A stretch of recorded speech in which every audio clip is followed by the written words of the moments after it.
अच्छा, तो हमारे पास यहाँ एक ग्राफ है जो कि एक तफ़ाल या फ़ंक्शन को ज़ाहिरी तौर पे दिखा रहा है और इस फ़ंक्शन में y बराबर है h ऑफ़ x के।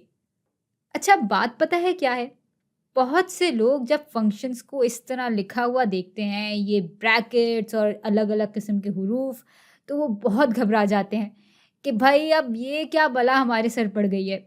और मैं इतने जज़्बात से इसलिए ये सब बोल रही हूँ क्योंकि उन बहुत से लोगों में मैं भी शामिल थी। लेकिन भाई ये सब बातें बहुत आसान हो जाती हैं अगर आप बस इतनी सी बात समझ लें कि फ़ंक्शन असल में कोई चीज़ अपने अंदर दाखिल करता है, यानी कोई इनपुट लेता है और उस पे वो कुछ जादुई अमल करता है और फिर उससे हमें एक आउटपुट मिल जाता है।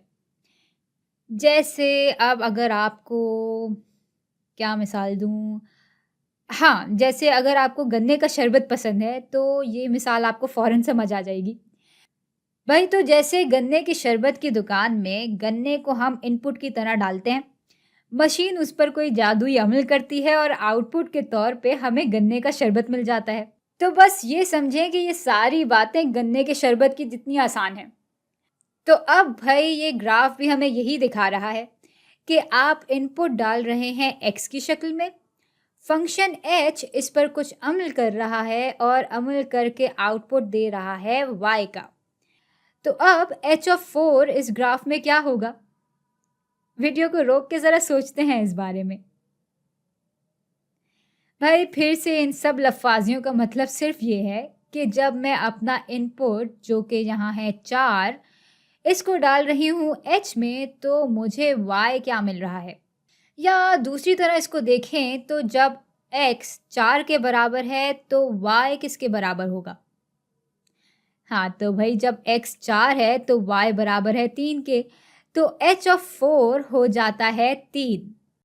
चलिए भाई इसको ज़हन में बिठाने के लिए एक और सवाल हल कर लेते हैं। अब बताएं कि h ऑफ 0 क्या होगा? तो भाई इसका भी यही मतलब था कि जब x की कदर मैंने सिफर रखी और उसको इस फंक्शन h में इनपुट के तौर पे डाला तो फंक्शन h ने इस पे कुछ अमल किया होगा और अमल करके आउटपुट की शक्ल में y की क्या कदर दी होगी। चले ग्राफ पे देखते हैं। तो ग्राफ में ये दिखाई दे रहा है कि जब x सिफर है तो y बराबर है 4 के। तो भाई ये सारे नुक्ते असल में यही बता रहे हैं कि x की कदर जब इस फंक्शन h में जा रही है तो हमें इसके साथ के y की कदर मालूम हो जाती है। लेकिन बस एक चीज़ है जो हमें फंक्शन हल करते हुए दिमाग में रखनी चाहिए और वो ये है कि फंक्शन किसी भी इनपुट पे सिर्फ एक ही आउटपुट देते हैं।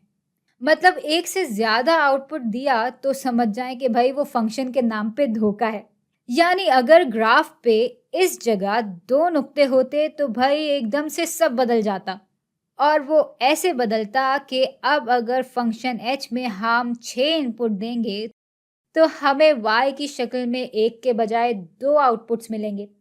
मतलब आउटपुट 1 के बराबर भी हो सकता है और 3 के बराबर भी हो सकता है।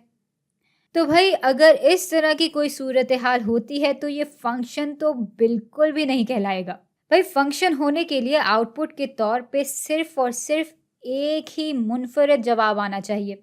अगर 2 मुमकिन जवाब आ रहे हैं तो भाई वो फंक्शन नहीं कुछ और ही होगा। हाँ, लेकिन अगर 2 इनपुट्स पे एक ही मुनफरद जवाब आ रहा है तब तो ठीक है। यानी 2 मुमकिन इनपुट्स के लिए अगर एक ही जवाब आ रहा है तो वो फंक्शन ही रहेगा। भाई नहीं समझ में आ रहा या अजीब लग रहा है तो हम गन्ने वाली मिसाल वापस देख लेते हैं। तो भाई गन्ने की शरबत की दुकान में अगर इनपुट के तौर पे हम गन्ना डालें और साथ ही साथ पानी भी डाल दें तो मशीन उस पर कोई अमल करेगी और अमल करके आउटपुट के तौर पे तो हमें गन्ने का शरबत ही मिलेगा ना। हाँ, थोड़ा मिलावट वाला गन्ने का शरबत होगा लेकिन होगा तो गन्ने का ही। तो बस इसी तरह अगर यहाँ एक और नुक्ता होता तो जब x मनफी 4 होगा और यहाँ जब x 2 के बराबर होगा तो दोनों सूरत हाल में इस फंक्शन से गुजर के आउटपुट हमें एक ही मिलेगा और वो है कि y यहाँ पे बराबर होगा 2 के। तो भाई h ऑफ -4 का आउटपुट भी 2 है और h ऑफ 2 का आउटपुट भी 2 है।